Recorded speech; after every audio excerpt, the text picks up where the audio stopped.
Good morning. How you doing, Carmen? Good, and yourself? Good. It's so nice to see you on our call. How's your husband doing? He's doing much better. He tested negative on Friday. Oh, praise God for that. Yes, I know. So, but he's not going back to his job. He just called his job and told them that he wasn't going to go back. Yeah. How are you feeling? Well, I'm trying to work from home. It's not easy. Yeah, right. I hear you. Yeah, the office is closed to the public. So, I mean, the girls are there, but the doors are closed, and trying to do everything by phone or fax or email. Sure. Yeah, because you used to see a lot of clients would come in, right? Yes, and that's one of the problems that I'm having getting new clients now. Yeah. Because I don't see a lot of people come in, so it's going to take a little time. What about Zoom, Carmen? Would they do Zoom? Would you be able to try and do Zoom calls with them, or no? A lot of them, no, they're not technical people. Yeah, gotcha. Okay. Some of them don't even know how to use the email. Yeah. Well, I'm glad to have you on the call. I see we've got Nikki, we've got a few others getting ready to join on, and I want to be respectful of everyone's time. So I'm going to get going and say hi. Good morning, everybody. It's Monday, July 27th. Hard to believe it's almost the end of July. Time keeps on ticking here for sure. I said to my wife over the weekend, we're going to blink and it's going to be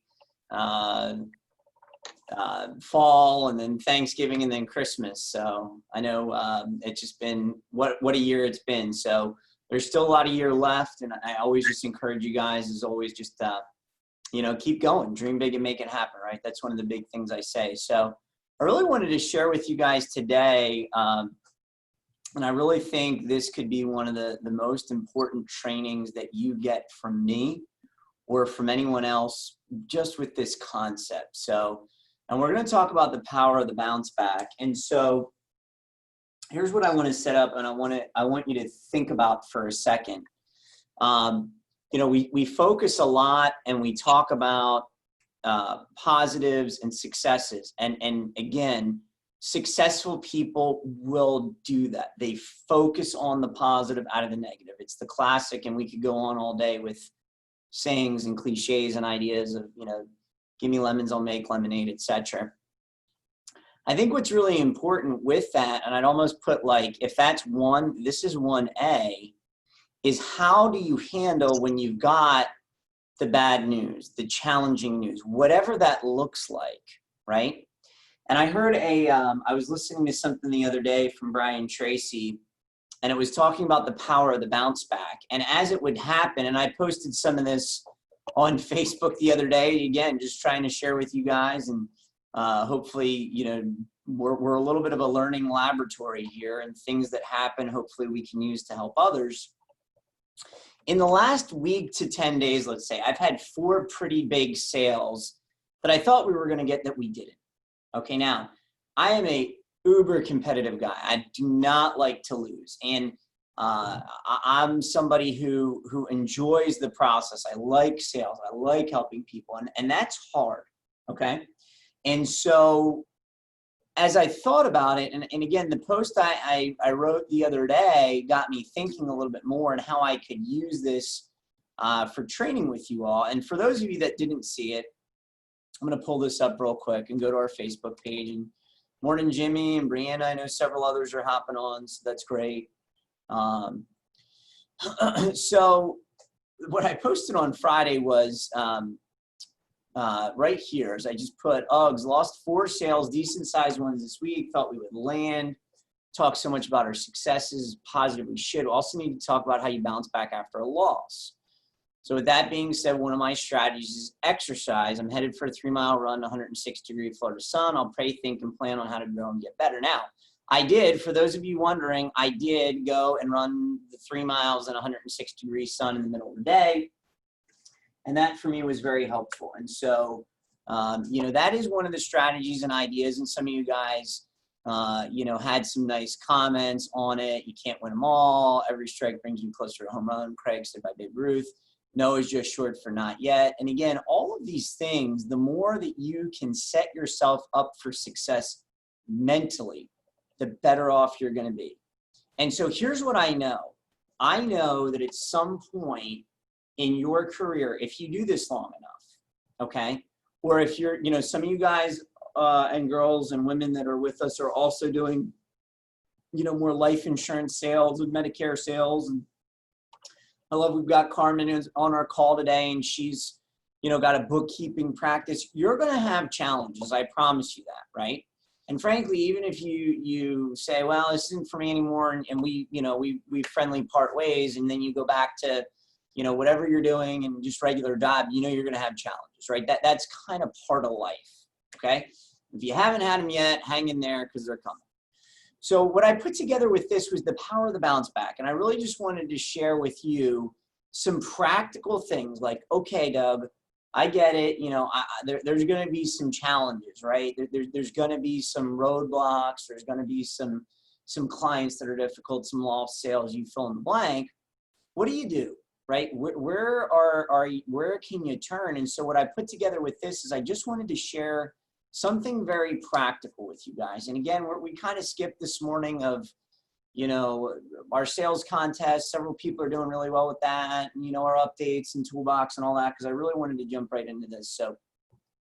So when I put this together, I was thinking of you guys in mind, and I was thinking of, you know, they always say the teacher learns more than the student. You know, this even helps me to really clarify things that I probably know subconsciously, but when you're in those spots or in those moments, it can be challenging. And then it's like, well, what do you do with it? So the power of the bounce back, we're going to kind of walk through this. And again, the idea here, and I like how Brian Tracy puts it, he says, you know, bounce, don't break. Well, what does that look like? Well, and again, I you know, I'm still getting to know several of you.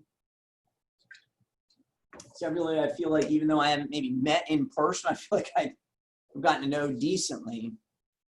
But here's where I'm going with it, guys, is that in sales especially, you know, if you signed up, there's no one here like this, so this is present company excluded, but let's just say there's somebody, they come on board, they go through the licensing, they're excited, and they try, and they quote their first person, the first person says, no, I don't want to do it, and they quit, right? Now, we have not had that happen yet with someone.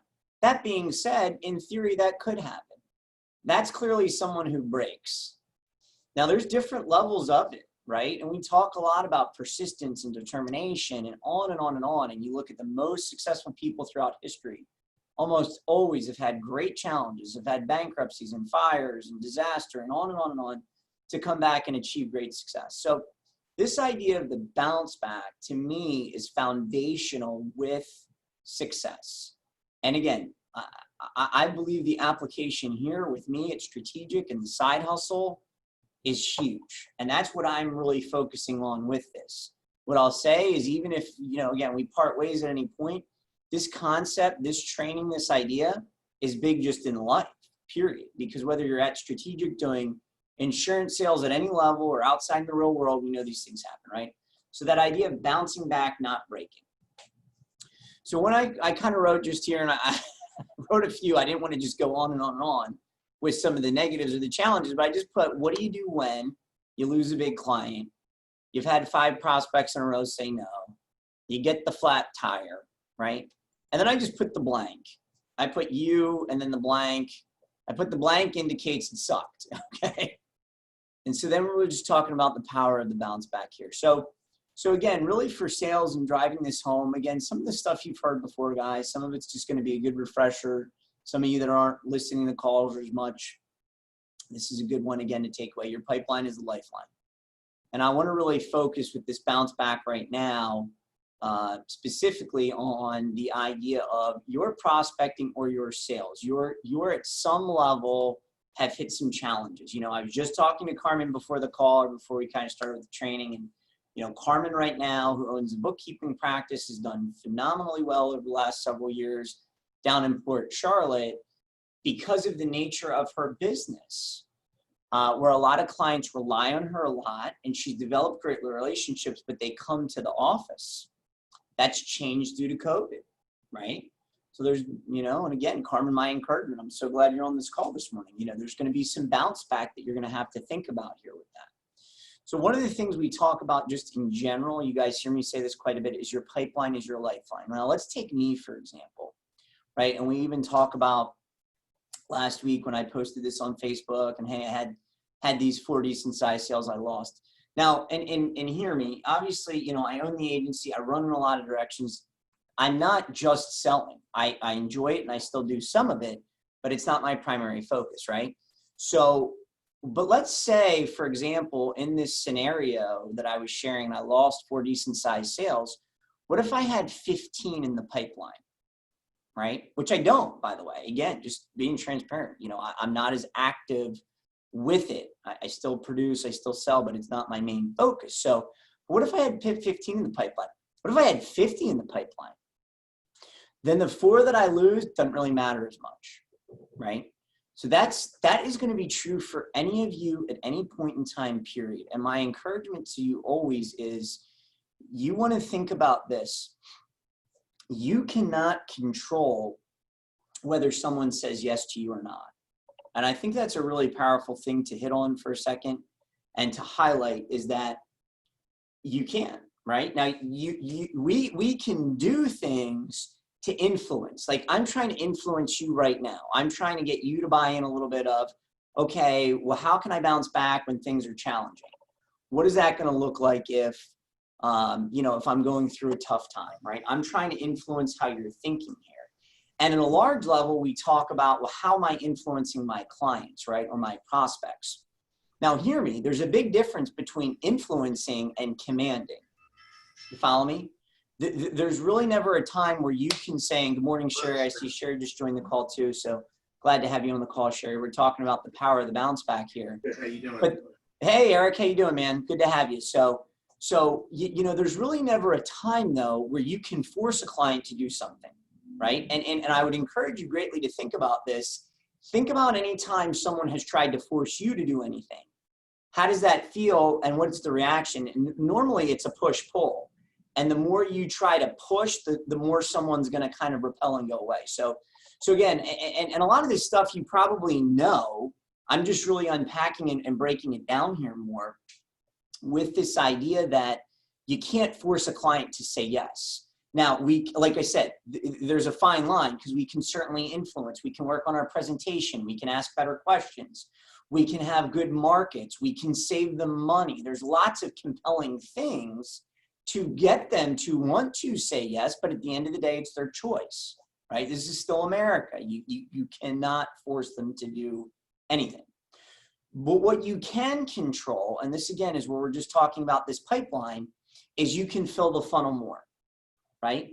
I can put more in the funnel. And when I put more in the funnel, I've got more opportunities for the sale. And again, what we just said in my scenario, my example of saying, okay, you know, the 4 sales that I thought I was going to get that I didn't, if I had, you know, 14 in the pipeline or 40 in the pipeline, now my 4 that I lost does not make nearly as big of a difference to me.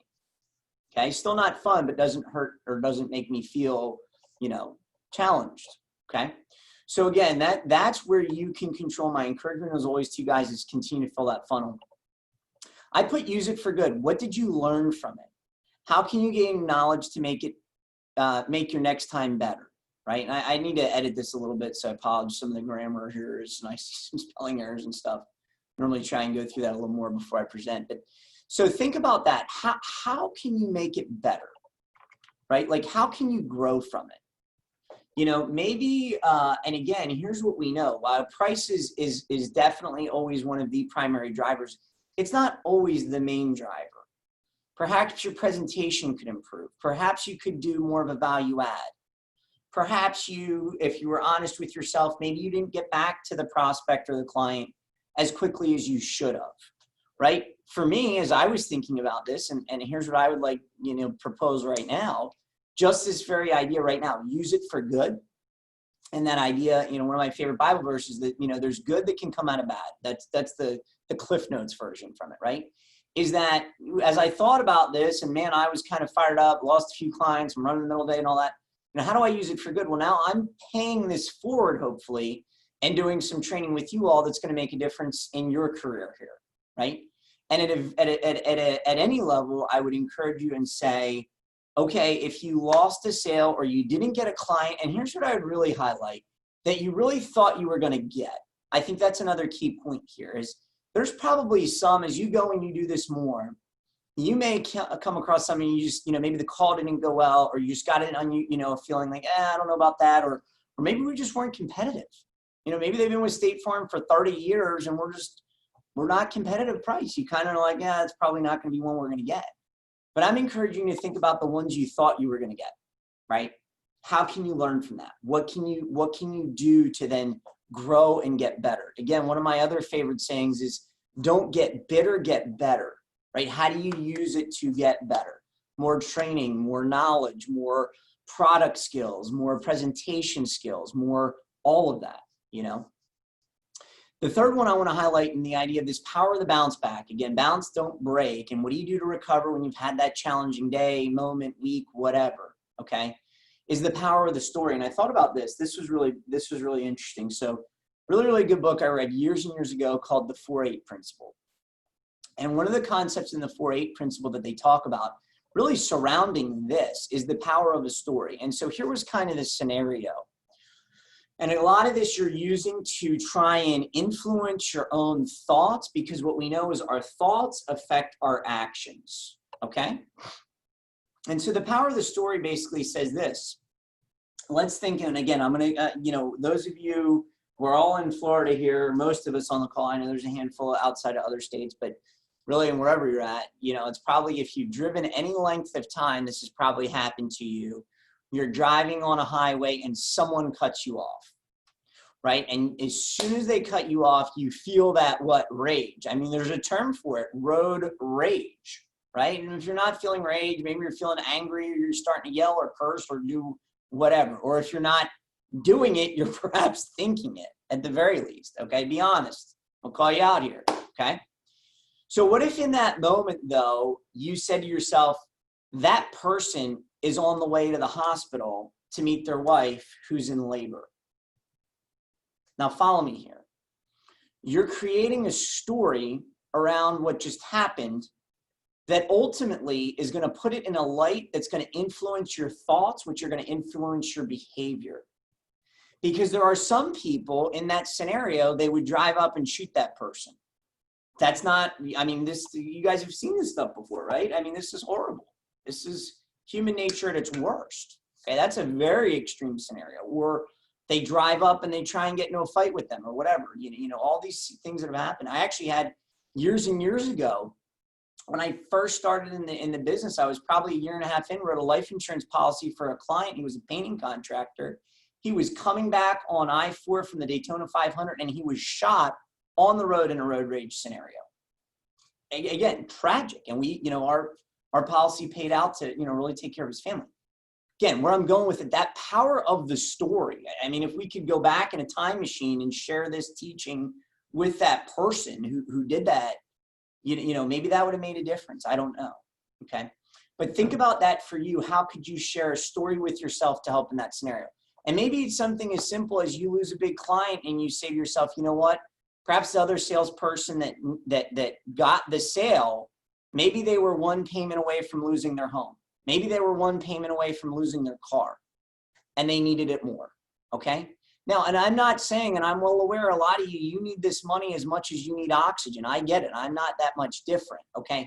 My point is, if you really think through this, and some of you may go, I don't know about this, Doug, or you're rolling your eyes a little bit or whatever, but I encourage you to at least try it.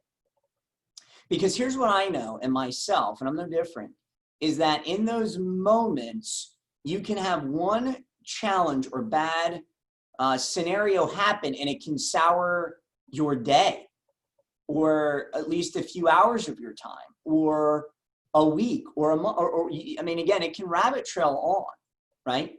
So this is a technique to just grab that kind of the bull by the horns and say, well, how can you do something that kind of cuts that right away? And so it's that idea of the story. You can come up with any story you want. I would just encourage you to think about how can you position yourself the next time you go through a big challenge? How can you create some level of a story around it to perhaps change how you think about the scenario that's going to then change how you feel, that's going to affect your actions. The fourth one is gratitude. So we talk about this, practicing gratitude. Think about all your wins. I've encouraged the team for years, and I'm going to show this to you guys right now. And again, a lot of you are new on this call, and maybe you've never heard this before. Years ago, I learned this, and I've created a success file.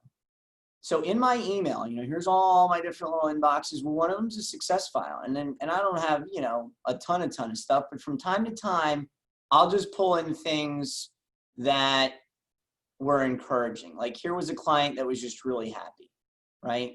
Here was, we got some feedback from a new team member. Here was, a text message that was encouraging, whatever it is. And again, my point is this, is that be intentional to sort of bank your wins, bank your successes for those days and times where it's been hard, where again, you lost the client, you've had 4 or 5 in a row say no, whatever that is. And then you can go back and, oh, that's right.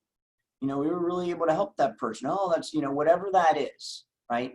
That is one very tangible way, creating that success file to practice gratitude, okay?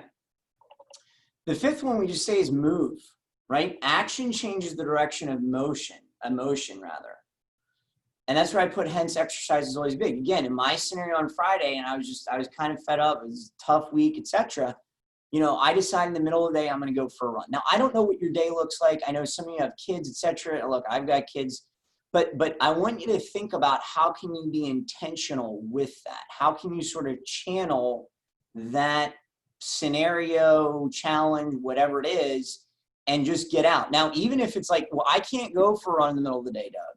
Okay, I get that. Could you say if you're sitting down, you start standing up? Could you run in place? Could you do some jumping jacks? Could you do some push-ups? Could you do some sit-ups? I propose to you, you very easily could do any or all of those. Okay, take the 3-mile run out of it. But certainly that level you could do.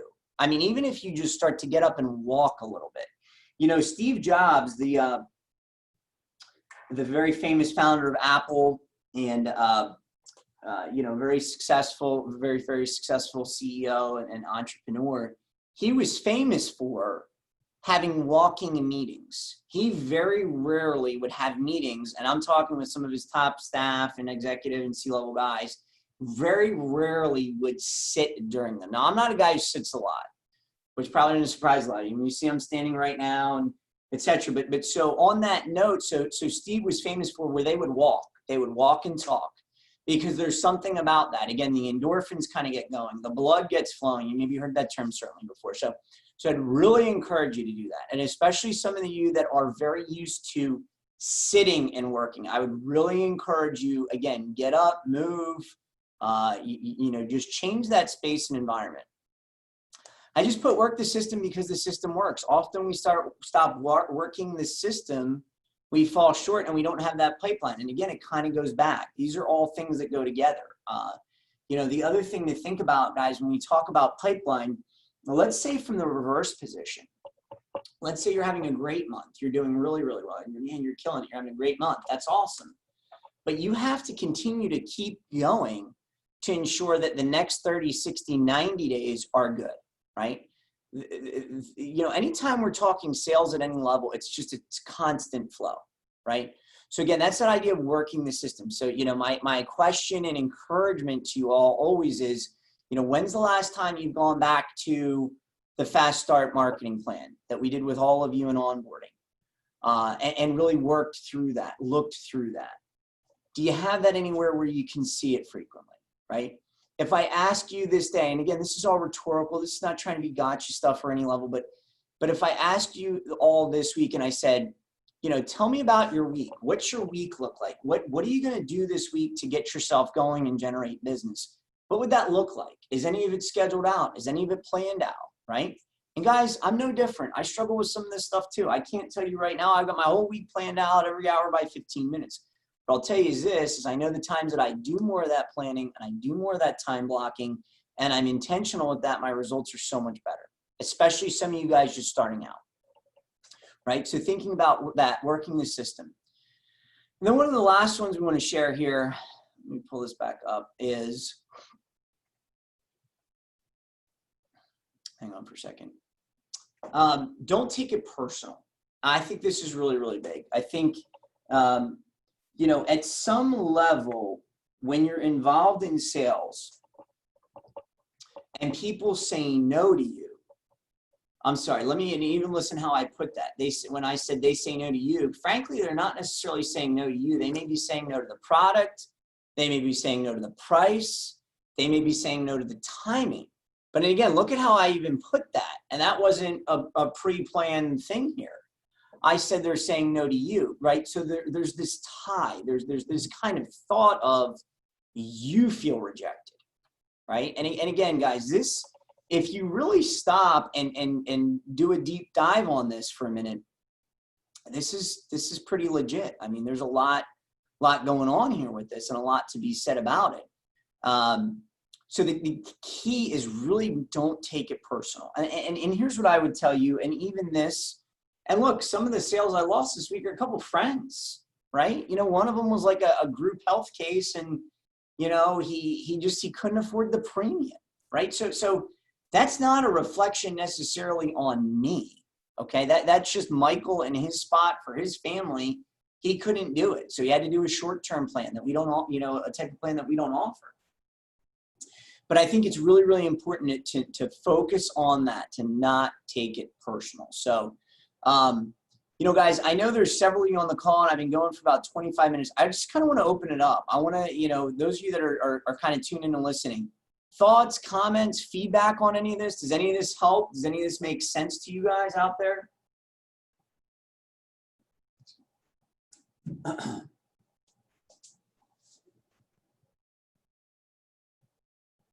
Yes, no, maybe so. You guys with me? I'm with you. Sorry, my voice is like coming and going, but yes, yeah. I hear you. I'm with you. Okay. What do you think about it?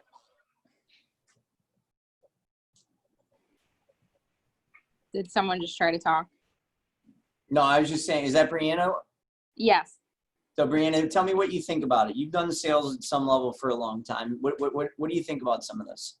Yeah, I honestly, all of those are things that I've like learned in my journey and really helped me. A lot of what I've been trying to incorporate right now is the move part, just like the movement. I know sometimes I can be glued to just like my phone or my computer or other things like in that work mode. And I feel like the amount, like even if I'm listening to a podcast or like a personal development type of something in my ear while I'm going for a walk or something like that, like just being in fresh air and nature, even if I'm just like briskly walking, has really helped like ground me when it comes to, even if I'm having a good day work-wise, you know, other than my failures, it just, you're not failures, but setbacks. Sure. It just really helps.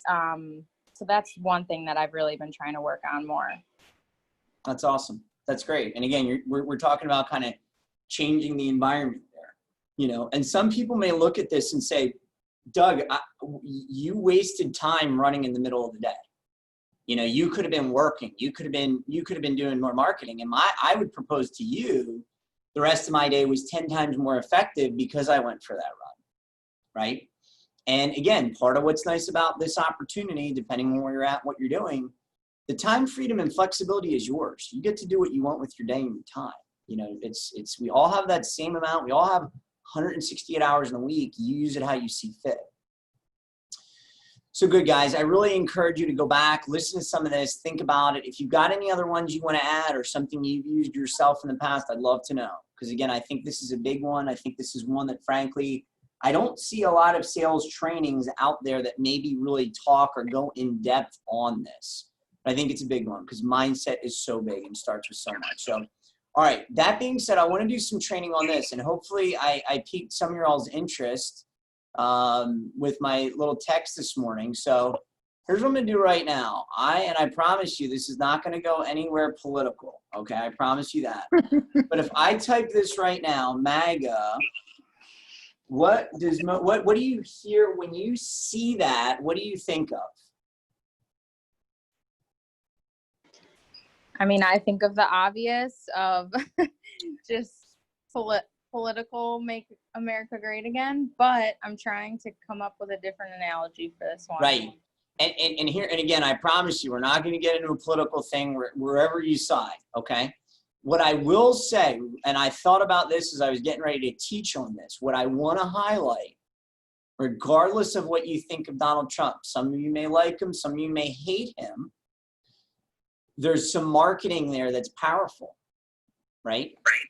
If you look and you went to most people that at any level have had their ear in the news or anything over the last 4 or 5 years, and you just said, what does MAGA mean?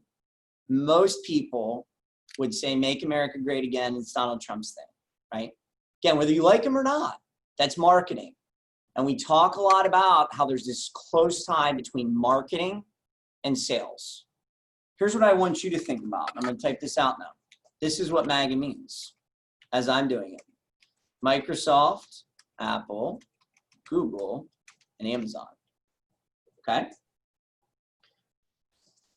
So here's what I was thinking about, and I heard this over the weekend, and I had never heard that analogy before. Now, and I know if Eric, Eric and Sherry on the call, they're also involved in the financial planning business.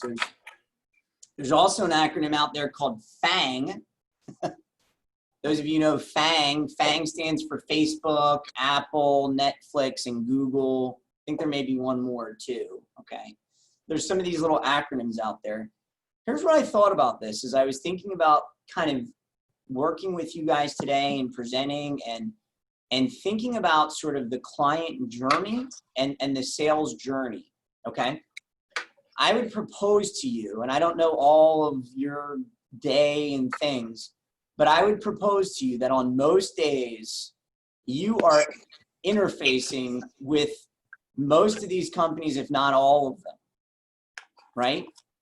And I thought about me, okay? So I have an iPhone, and I really like iPhone. And I was one of those people, for what it's worth, that for years had Androids. I had Samsung Galaxies and all that. And I was like, I'd never do iPhone. I don't like iPhone. I don't like Apple, blah, blah, blah, blah, blah. And you know what? I switched, and I love it.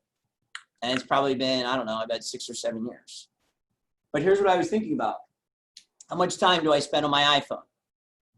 Right? I use it for business. I use it for research. I use it for phone calls. I use it for communication so much. Apple. And then thinking about this, what am I working off of right now? This is a Microsoft Word document.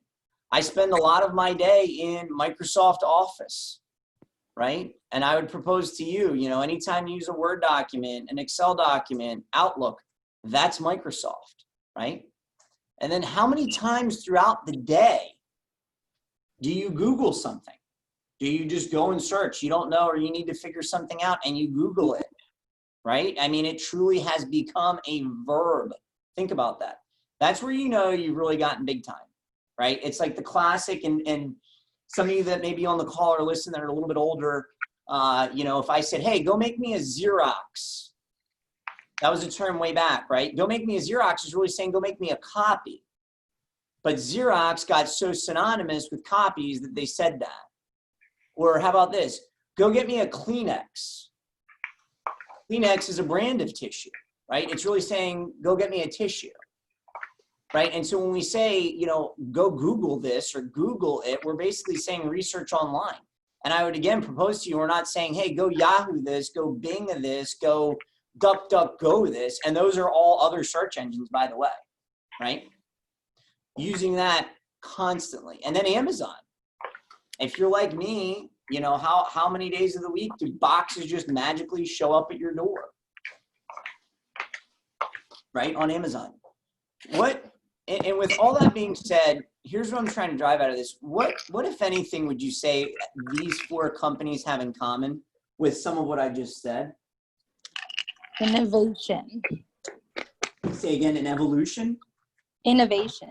Innovation. Okay, I like it. Innovation. Anything else come to mind? Creative. Creative. Okay, I like it. Anything else? I'm going to say branding, just going off of that MAGA, that's kind of Trump's brand. If you Right. think of Okay, branding. Here's what I would say, and I think everything you guys said is absolutely dead on. And again, these are literally some of the largest companies in the world. One of the things I thought about is it works, right? The reason people use Google so often is they get the search results they want. The reason people use Amazon is it's easy to get stuff. It's easy to buy stuff now. They frankly fundamentally changed the way we buy things, even though buying stuff online had been around a long time, but they made the user experience so easy. Apple, same thing. Like, why are people fanatical about Apple? There are some people that literally, and you guys may have seen this, remember this before, and I don't know what it's going to be like now in our area of social distancing and, and all this kind of stuff with COVID, where, the new iPhone comes out and people are literally camping out, waiting in line for days to get their new iPhone, right? Microsoft, again, it literally has become part of the fabric of business in America. So, and really my takeaway for you guys is kind of, what are you doing to make the client's experience frictionless? Okay, frictionless is a term used in marketing now, which just means it's smooth, it's easy, it works and happens well. And again, I realize some of you are very new and some of you still may be stumbling through quotes or still don't know what you don't know. But what I would propose to you is, even if you're brand new, day one, and you don't know what you don't know, one of the biggest things you can do to make a client experience just fantastic, maybe put it that way, take frictionless out, fantastic, is the communication, right? So from the first time you get a lead, whether it's they got referred to you, or you're doing some cold calling, or you're doing some networking, or you post on social media, or you're working through any of the ideas on our Fast Start Action Plan, or any other marketing ideas that you've either used or done or heard of, from that very first spot, here's what I would tell you, and these guys I think are probably the best at it, Amazon, is I would say set the expectation, right? So now, I don't know, how many of you use Amazon frequently? I'm just curious. I do. Stuff? Okay. I do too. Okay. I pretty much have a new package every day. Right. Yeah, And then, what's funny too, and those of you that are maybe married or spouses or boyfriends, girlfriends or whatever, there'll be times where I'm in my Amazon cart and Amy's in the Amazon cart and we share the account, and it's like, well, we're both trying to buy stuff at the same time because it's used so much, right? So here's where I'm going with it though. Think about this. When you buy stuff on Amazon, right, you get a confirmation. They tell you when you can expect your package. And then, oh, by the way, how many of you get, those of you that say, yes, send them to me, you may get a push notification on the day when your package is coming and it's saying you're 10 stops away, we're 5 stops away, right? Think about that. Or if you've ever received or seen, hey, we just delivered your package, and then there's a package of the picture at the front door. A tremendous job there of setting the expectation. Regardless of what you think of Amazon, like them, don't like them, whatever, there are robust systems in place and a great level of communication going on with the end user. So my challenge to you is, what level are you communicating with your clients? What does that look like? And I will tell you, the best of the best, over communicate rather than under communicate. You don't want to leave your clients thinking and wondering what's happening next. Your job is to guide them through the process, right? We've sort of said from the beginning, no one wants to be sold, everyone wants to buy. And those that have a really good experience feel like they're just being helped through the journey. They're being guided with decisions that they have to make, and it's overall a positive experience. If we put that on the very flip side, and I would always encourage you, for years we used to do with our customer service team and our trainings, and I would encourage you guys to think about this as well, because the applications are huge. Think about, as you're out in the world and you're doing your own personal business, and you have a really good experience as a client or a really bad experience as a client. A lot of times, if it's a really bad experience of client, there could be a lack of communication, okay? I'll never forget, and I still remember the guy's first name. I don't remember his last name, but the guy's name was Dave. When I went to buy my first home, I was 26 years old. I was all excited, you know, I buying a home, and, you know, I'm very kind of, you know, organized, detailed. I had everything ready to go and all this.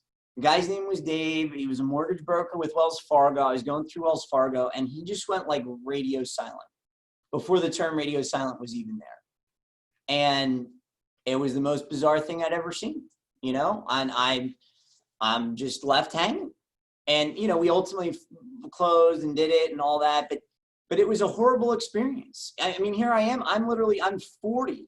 That was 14 years ago, and I'm remembering the guy's name and sharing that experience. And part of it was really, really bad communication. It was kind of like once he started to engage with me, it just stopped. And I still don't really understand fully why.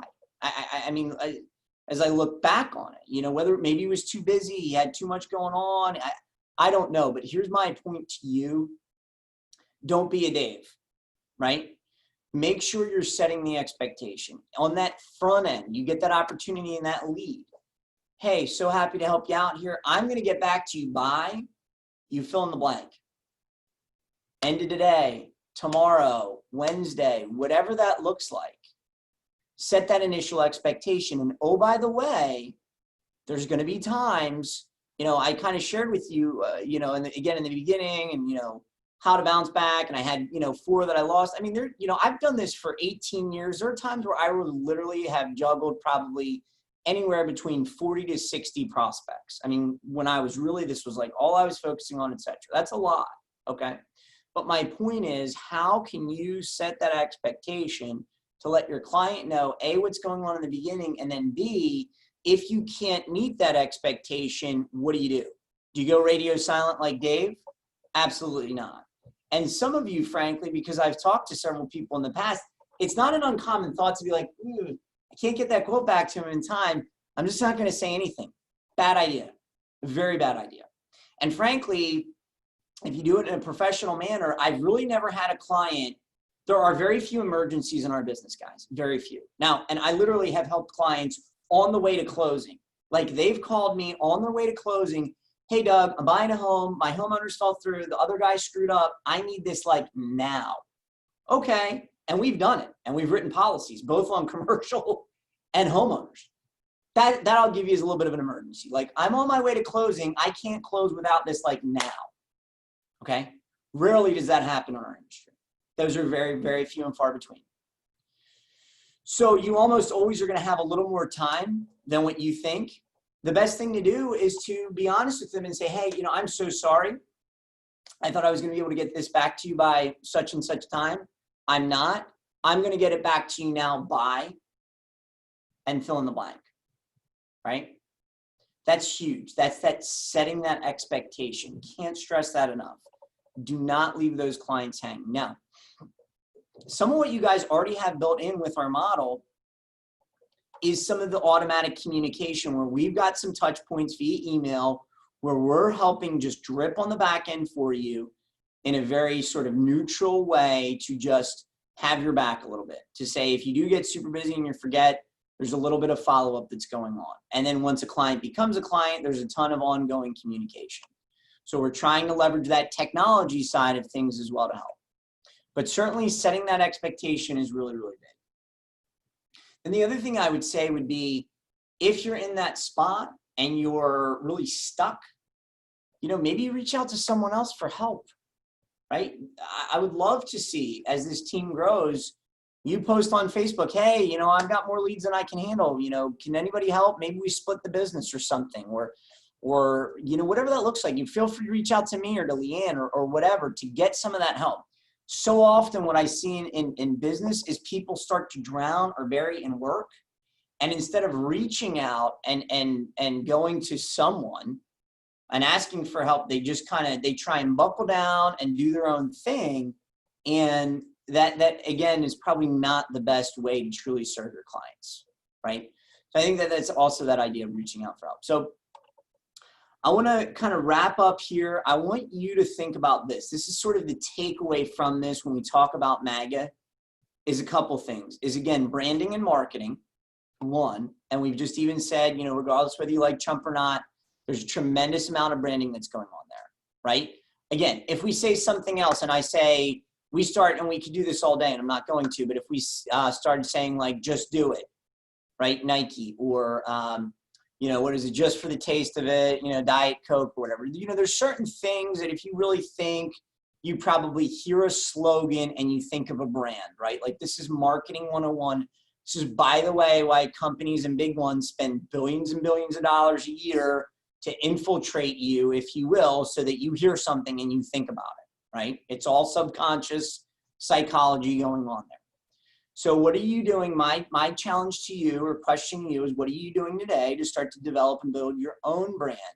To say, you know, when I think of Brooke Lynch, I think of homeowners insurance. When I think of Carmen Luciano, I think of business insurance. And when I say that, in the minds of your clients and in that sphere, right? So what things can you do on that front, okay? And then the other thing I would say is, with regards to this idea of this sort of user experience, you know, what are you doing today to ensure, no pun intended, that the clients or prospects you're working with have a great experience? And again, we've already said, you guys, and I'm not just saying this, but benefit a lot from our systems. There's a lot of agencies out there, they don't have any of these systems. And it's like, good luck. It's on you. Follow up. You know, we've got some follow-up built in. We've got some proactive communication. We call people on their birthdays, your clients. They're going to get a call from the agency singing them happy birthday, all this kind of stuff. But what can you personally do, right? And again, I know Eric and Sherry are on the call, been in the business a long time in financial services. Guess what? Like something that's been around a long time, doesn't happen nearly as much today, still a great idea in my mind, by the way, is writing a thank you note or a personal note, right? You know, you could go to the store or buy it on Amazon and get a stack of cards, like real thank you cards, okay? Hey, thanks so much for the opportunity to earn your business. I look forward to helping you, and put some business cards in the mail with that card to your prospect. What would that look like if you did that and did that consistently? And again, I will tell you this, going back to old school life insurance training way back, okay, from different agencies, huge companies like Mass Mutual, Northwestern Mutual, New York Life, like that was a requirement. It was like every day you had to send out at least 2 thank you cards. Why? 2 things. Number 1, it started to develop habits. Number 2, it helps with that whole user experience. Think about yourself. When you get a card in the mail, how do you feel, right? Why does grandma send you $5 every year for your whole life? Okay. If you think about it, grandma is a great marketer and she's consistent. And man, like my grandmother-in-law is like the queen of this stuff. I mean, birthdays, holidays, Halloween, etc. And it's just, but you know what? Here's what's interesting. Our kids and the family, they know, and every time they get a card from grandma, they're excited, right? So it's not as popular today, by the way. It's not, oh, I'm going to shoot them a text. I'm going to shoot them an email. I'm going to post on, you know, Snapchat or Facebook or whatever. But frankly, in my opinion, this is the lost art where you could really do something, because people are getting less and less real mail than any time before, right? And if you did that and did that consistently alone, you're gonna get some additional business. You could even put in there something like, have you ever seen this? P.S. I'm never too busy for your referrals. P.S. Who else can we help? I went to a training years ago at State Farm, and there was a guy they flew in, probably spent a lot of money for his whole little spiel, you know, teaching State Farm people on these kinds of ideas. His whole thing, this was his whole thing. It was the one trick pony. It was write a thank you letter or a thank you card and stamp it or write in a red marker, P.S. Who else can we help? Question mark. That was it. Period. There was not, you know, oh, friends, family, neighbors, coworkers. It was just, who else can we help? Question mark. And that was his whole thing. And he built a whole business consulting just on doing that. What would that look like for you, right? So really, really encourage you guys on that. I think what I am going to do is I'm going to pull up our more traditional agenda, and maybe instead of you know, how we normally start the meeting like that, we'll wrap up the meeting. We've got about 10 minutes left. Again, guys, really encouraging to see several of you, and I'm trying to pull this up right now, are on track for our summer sales contest. So we've got several that are on track for that. That's awesome. Again, what we did is we said we were calling these 40K sprints to the Ritz. So we basically have a contest right now. You do 40,000 in premium per month. Now we started this in June. Okay, by the way, so this is June, July, and August. Or 120,000 by the end of August. By the way, if you're not there yet, you still have about a month. And I will tell you this, somewhere in America, there will be some agent this month that in property and casualty will probably write 120,000 in premium. Okay, it's possible, it's doable. I'm not saying it's not challenging, etc., but it's possible. So even if you're a little far behind on that, keep that in mind. And again, this is $500 a night for 2 nights for you and a guest, whether you want to go to Opal Sand or Ritz, or really, no matter where you want to go. I'm just happy to send you away for working hard and hitting the goal. We also talk about temporary insurance license, and several of you that are pursuing the license, I want to make sure that you, understand and know it is a temporary license, right? So you're going to have about 6 months, and you got to keep in touch with probably Brianna. I would say reach out to Brianna and or check with the state and kind of see status of whether, testing centers are open or not. I know some of you have gotten you've passed your full test even during COVID with things up and down and all around, but make sure you keep your eyes on that. And those of you that are interested or looking to build a team, again, in my opinion, there's never been a better time than right now to build a team, because people can get a temporary license. That means for 6 months, they can pass the class online, they can get fingerprinted, and they can get a license. That's huge. Okay, never been done before right now due to COVID. Just highlight our YouTube training channel. Again, if you're not on our YouTube training channel, I'd encourage you to. We post a lot of videos and trainings on there. You can access that from our toolbox. Our toolbox is just getstrategicins.com/toolbox.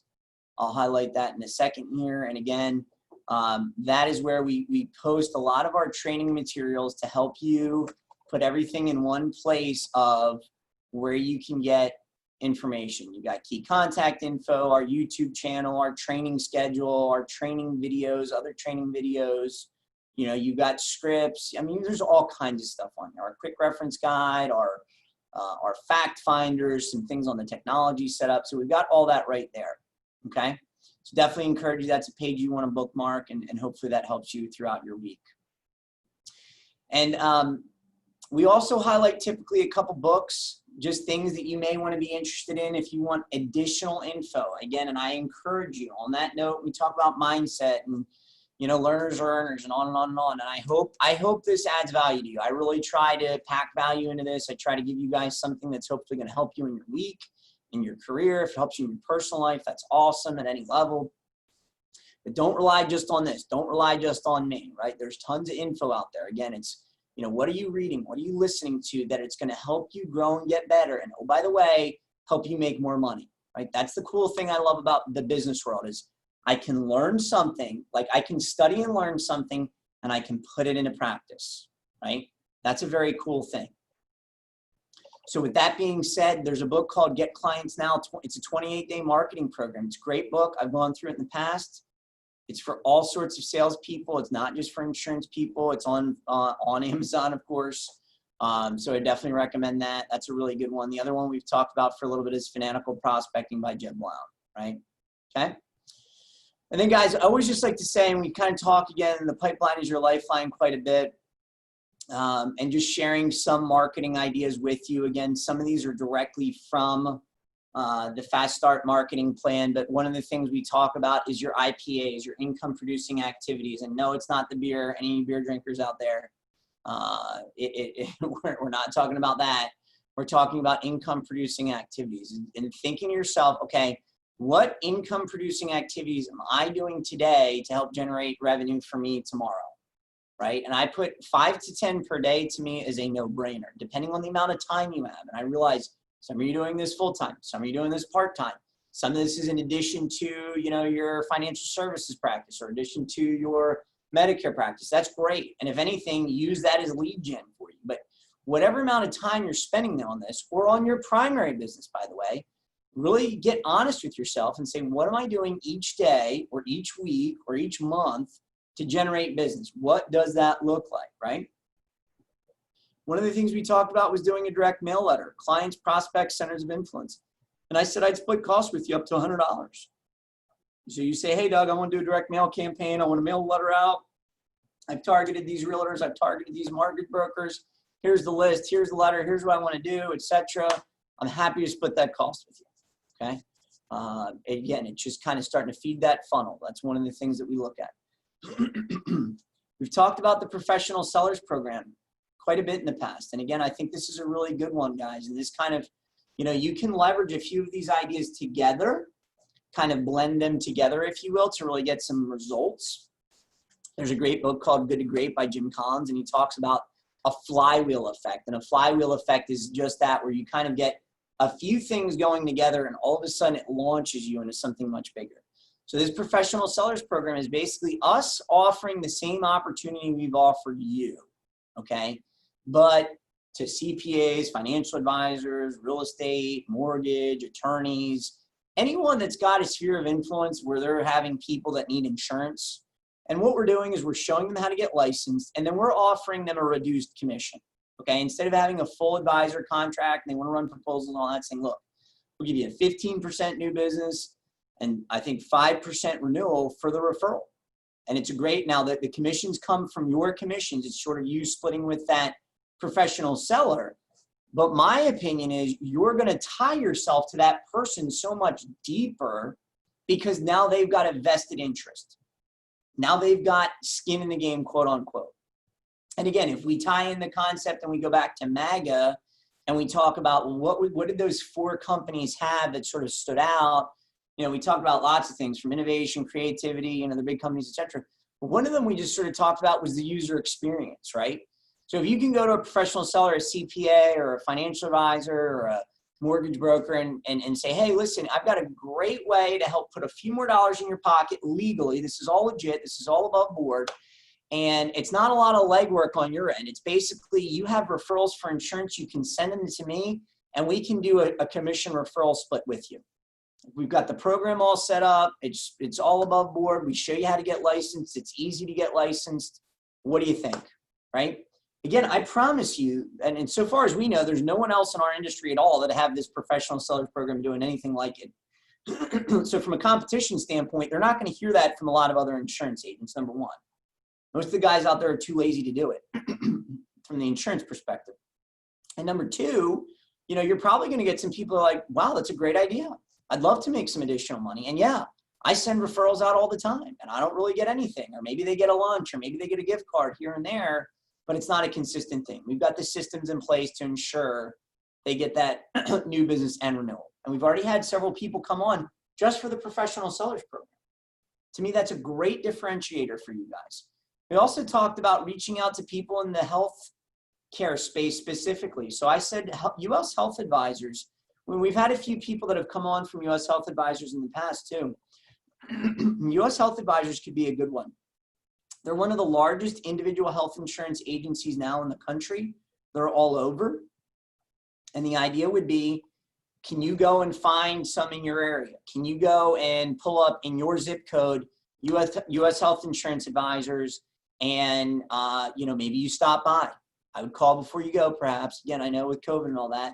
You could certainly email. You maybe could get cell phone numbers and text, and you could offer this idea of, oh, by the way, you're probably coming across referrals for home and auto. I'd love to be that resource for you. And if you wanted to even deepen it and say, hey, we have this professional sellers program where we could actually help you get licensed and put some dollars in your pocket. Again, I'm going to promise you, you're going to have some, especially in this space, because these guys get how hard sales is. And I'm sure they have a lot of people asking them for home and auto, and they have no place to really go with it. Okay. So that's always a good one as well. We've talked about the Florida Market Assistance Program. These are free leads, guys, legitimately free leads. This is through Citizens. Any agent in the state that's got a license can go and sign up for it and basically say, okay, people are trying to get away from Citizens. I want, agents to contact me that I can then, potentially get away from Citizens. Great opportunity on that. So I really look at that. And then I just put here this last one, hurricane season. We just had one of our first storms of the season hit. Hurricane Hannah over the weekend just hit Hurricane Hannah over the weekend just hit Texas. That's big. So this is going to be something in people's minds right now, right? And so I just put, when's the last time you reviewed your homeowner insurance? Make sure you have best coverage and rates possible. Oh, by the way, I then pivot and also put in our Amazon gift card challenge where we're leveraging a few concepts, okay? And, you know, that's something you could put out on social media. That's something you could send out via email. That's something you could text out. You could do a direct mail campaign and just say, you know what, I'm just going to start with my neighborhood, wherever you live, and say, I'm just going to pull and go. You can go on Property Appraiser and normally pull a list of homes in your area for free, okay? And just do a mailing out on that, right? So lots of ideas here, guys. We're certainly not short on ideas. And again, you can do whatever you want so long as it's legal and ethical. My biggest point to you is to take action, right? Always say take massive action after this training. And so Nikki just texted in and said the FMAP login on RoboForm is not working. And that is true. And we're probably going to pull that down because really each person needs their own FMAP login. So what I would say to Nikki and anyone else interested in that is if you go to that fmap.com, the website right here, okay, and again, that's on the onboarding training and all of that, you can go and establish your own. That's really the best thing to do. So guys, with that being said, it's about 11:33. I really hope you have a great week. If I can help you in any way, please let me know. If I can add value in any way, please let me know. And again, I just encourage you to take some level of action after this training. So hope you have a good day, guys. Dream big and make it happen. We'll see ya. Thanks, Doug. See ya. Thank you.